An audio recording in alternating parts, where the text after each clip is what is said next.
Lo, by Charles Hoyfort, Part 1, Chapter 4b.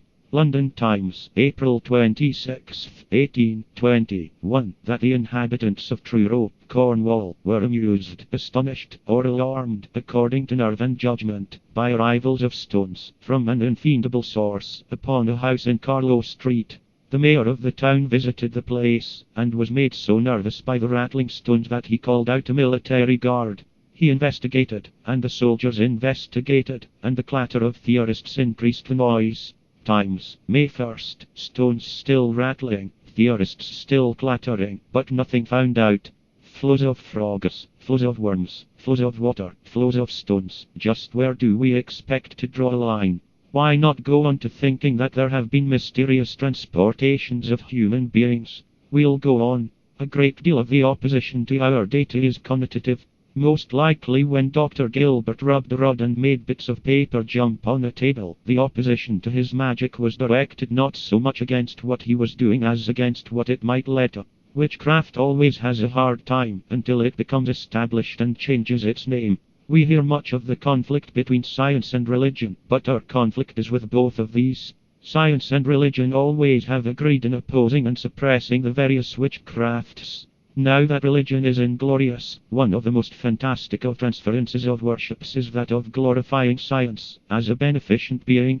It is the attributing of all that is of development or of possible betterment to science. But no scientist has ever upheld a new idea without bringing upon himself abuse from other scientists. Science has done its utmost to prevent whatever science has done. There are cynics who deny the existence of human gratitude.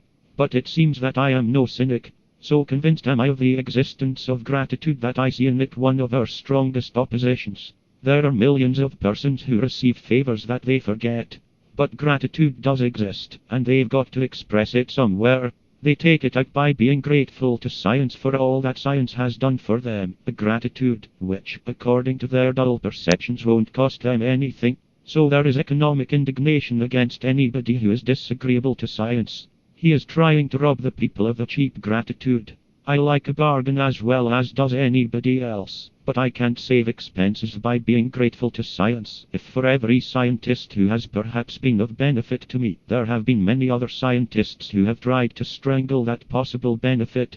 Also, if I'm dead broke, I don't get benefits to be grateful for. Resistance to notions in this book come from persons who identify industrial science, and the good of it, with the pure, or academic, or aristocratic sciences that are living on the repute of industrial science. In my own mind there is distinguishment between a good watchdog and the fleas on him. If the fleas, too, could be taught to bark, there'd be a little chorus that would be of some tiny value.